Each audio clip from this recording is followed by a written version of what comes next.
Frank, Okay. go right ahead. Tell me all about Doug Seeley.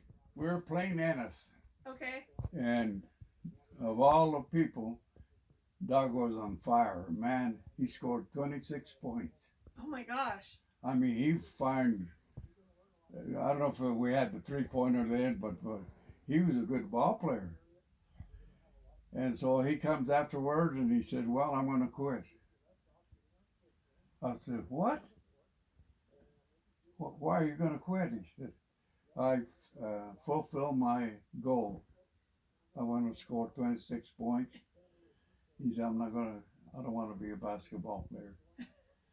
Oh, that broke my heart. I couldn't believe it that he good ball player, and he never create problems and everything. And I had some other guys I wish they would have quit, but they wouldn't do it. They gave me a bad time, but Doug was a good ball player. After that, he says, "Well, I just felt that I wanted to score 26 points, and I did." Well, I guess that's your prerogative. You can do what you want, you know. You're breaking my heart, but that's all right. I can take that.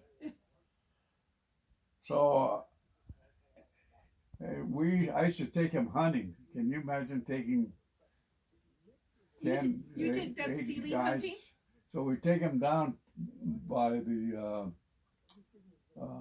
campfire lodge. Yeah. Down the river. Yeah. And then we put him down in between Beaver Creek and I'd drive him around, and then he would come up. So, what the heck's that guy's name?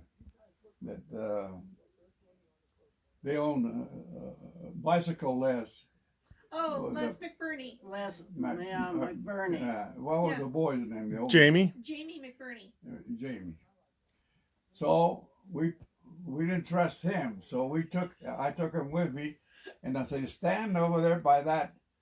There was a electrical line going, and stand by that pole, and if anything else come in, shoot him or deer, you know. Yeah. Well, he's waving at me. So I go down there and I said, "What's the problem?" He says, "Well," he looked at me and said, "What if a bear attacked me out in the open, you know? What should I do?" And I said, "Well, Jamie, climb that pole," because they had some. Yeah. Yeah. I said, "Climb that and then shoot the bear." And I could probably hear you from there, you know. Oh, he was something else. But then, what was oh, he's a professor at BYUI. Sheldon Lawrence. Sheldon Lawrence. But Sheldon Lawrence would he bugled like an elk and did anything else, but he handled the boys, you know. Yeah. He was a leader. And they were going down there, and they had them all coming through the timber there and trying to get a deer or so. We never did get shot anything, but we had a lot of fun. Yeah, that's for sure. And I gotta tell you one of the best stories you'll ever hear. So what was the guy that was at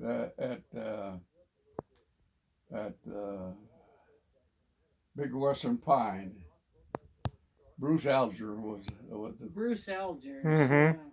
And so we went up to that cabin on the South Fork, and so we took everybody in.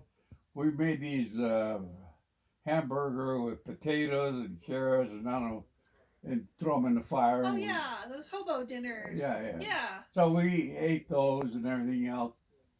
And when Bruce Elger come, he brought a trailer. Well, he opened it up, and it looked. He had Shasta Pop of all kinds.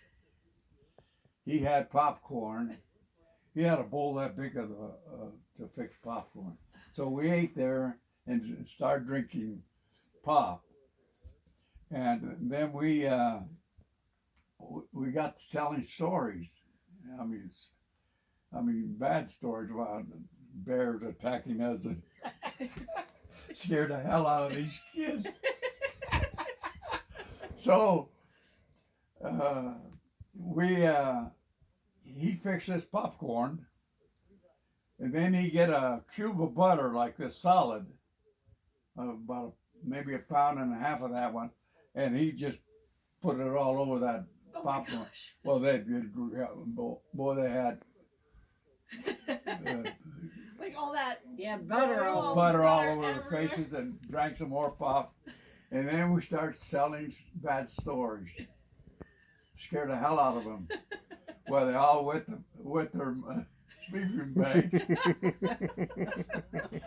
and Bill Shapp slept in the car that he had, or van, and I got in there, and hell, I had a worse stomach ache you ever had in your life. Man, I started to pass some gas. Bill jumps out of the things. I'm not going to sleep here. I'm going to sleep outside. So then all the rest of the guys, they would come in there, and Frank and we had the whole. They're all in this van. They're scared as hell and beat their pants. Oh, I tell you, I had. Were you on that trip with Mike? When they got sick in the don't van? tell me about that trip.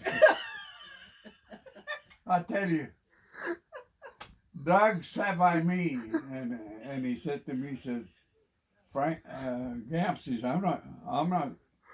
He said, Mike says, I don't feel good. Well, there's a lady was in there, and she said, I just admire Grandpa taking all his boys to Dairy Queen, and Mike got a 5-gallon whatever he had, and Mike said, I don't feel very good.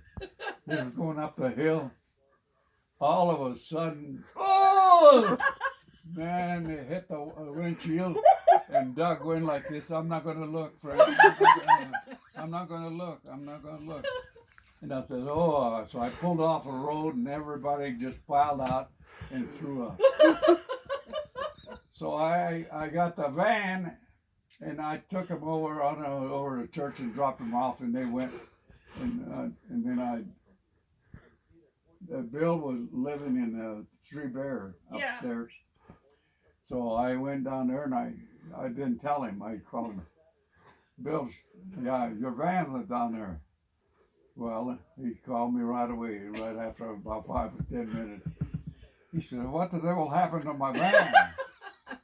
And I said, what happened? I said, yeah. He says, yeah, I had to take it to the Economart and wash it out. He said, it looked like somebody threw up. I said, what do you mean one guy? All of them threw up. Oh, brother. These guys ran. It's amazing. Mike was a bad dude. He started the whole work. That was not me.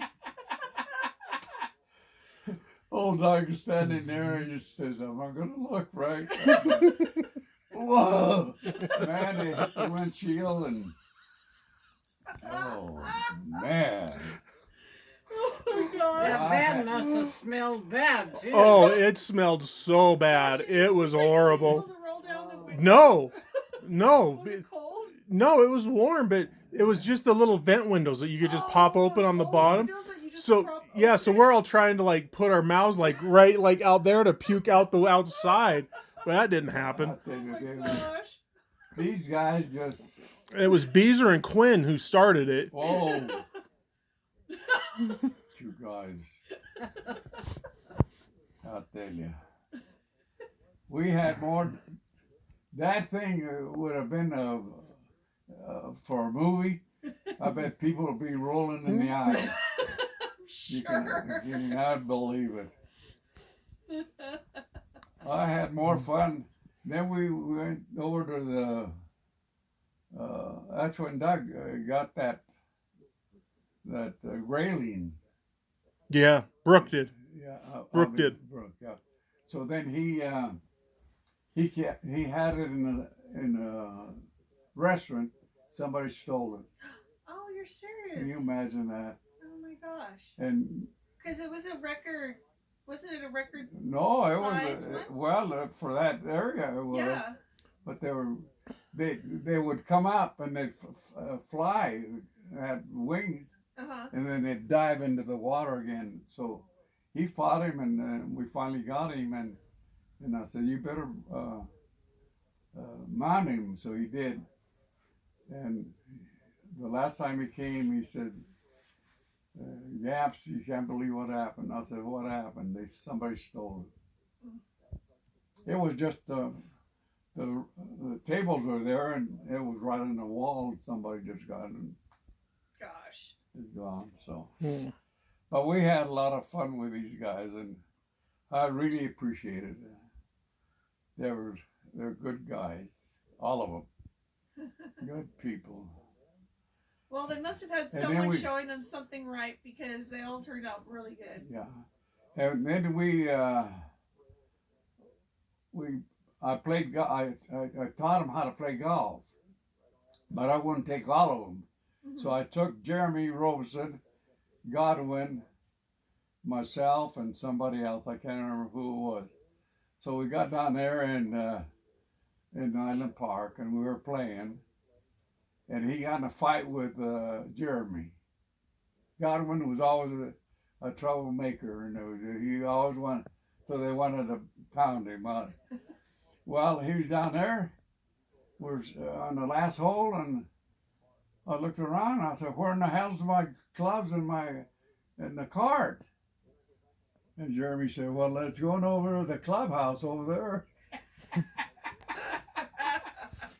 So I got over there.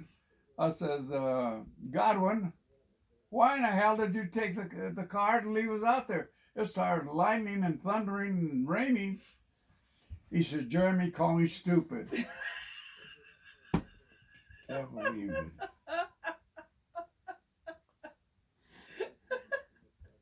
I tell you, Mike, you guys, you see this? That's what you guys did to me. Look at that. I was a good-looking dude.